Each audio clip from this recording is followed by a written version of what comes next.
नमस्कार आउ एक विषय सहित आपण स्वागत करुच्ची। आज आम बिछा राशि वार्षिक भविष्य विषय जानिबा केमिति बिछा राशि व्यक्तिंकर 2026 टी रहिबो। या सहित आपण जदि कोनोसी नूतन जान किनिबा को चाहुछंती तेबे तार शुभ रंग एवं शुभ बार कौन रहुची से विषय मध्ये जानिबा। ता सहित आपणकर पारिवारिक स्थिति, कैरियर, विवाह, स्वास्थ्य, लव, शिक्षा ए सब संबंध रे जानिबा। जातक आपणकर होउची भविष्यतर कौन हेबो ता उपरे डिपेंड करे। तेणु यह निश्चित भाव शुणा उचित जहा द्वारा आपणकर मंगल हेबो।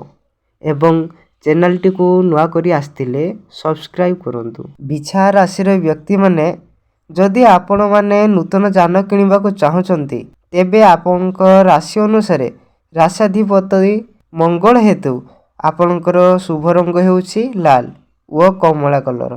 एतद व्यतीत आपण सबुज एवं बादामी कलर मध्य व्यवहार करि परिबे। ता सहित आपण ध्यान देई सुनंतु। शुक्रवार हेउछि आपणकर घातबार। एही दिन गाड़ी किनिबे नाही किंबा कोनोसी पूजा करिवे नाही। शुक्रवार को छाड़ी आपण अन्य बार रे किनि परिबे, किंतु मंगलवार हेउछि आपणकर शुभ बार अटे। तेणु एही दिन किनिबारे शुभ बोली माना जाइଥାଏ। बिछा 2026 वर्ष एही वर्षर पाई भल हेबो। आपण हुए तो किछि भल खबर पाई परंती। पुराना विवाद समाप्त हेबो।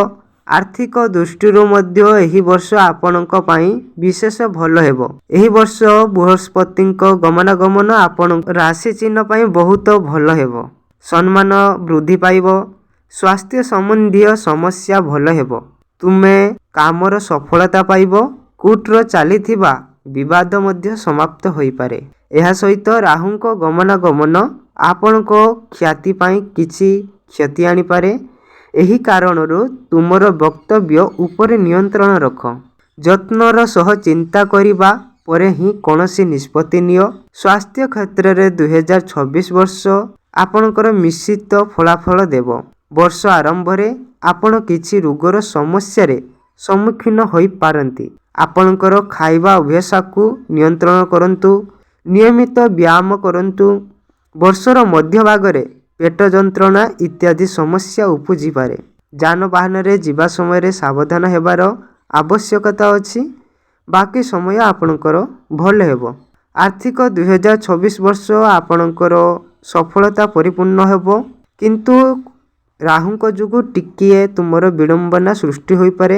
एणु कर्म क्षेत्र रे बड़ परिवर्तन मध्य आसी पारे। आर्थिक वर्ष मध्य एही वर्ष भल हेबो। एही वर्ष नूतन आयर उत्स सृष्टि हेबो। एही वर्ष व्यवसाय रे लाभ पाइबे। आपण परिवार रो एवं सांग मानक ठारू समर्थन पाइबे। चाकरी करुथुबा लोकंक पई एही वर्ष भल हेबो। तथापि वर्ष मध्य भागरे किछि समस्या उपजी पारे। एथिसह अधिकारींक सहित आपणक संपर्क आंतरिक मध्य होई पारे, जेउथि पई आपणको किछि विशेष कार्यर दायित्व दिया जाई पारे। आर्थिक दृष्टिकोणरू एही वर्षर निष्पत्ति आपणक पई लाभदायक प्रमाणित हेबो। कैरियर बा वृत्ति दृष्टिरू देखिबाकू गले 2026 वर्ष आपणक पई भल हेबो। एही वर्ष बहु वर्ष परे आपण जेउ क्षेत्र रे उद्यम करूछंती सेही क्षेत्र रे आपण सफलता पाइबे। एही वर्ष तुमरो निष्पत्ति को स्थायी रखिबाकू चेष्टा करो, जहा फल रे तुमे कर्म क्षेत्र रे सफलता पाइयो। निज कैरियर सहित संघर्ष करुथुबा लोक माने मध्य एही वर्ष सफलता पाइबे। एहा सहित आगामी समय रे लाभर संभावना सृष्टि हेबो। प्रेम 2026 मसीह प्रेम जीवन रे थिबा लोकंक पई सामान्य समस्या आसी पारे। व्यक्तिगत पार्थक्य थाई पारे, जहा पारस्परिक विवादर कारण होई पारे।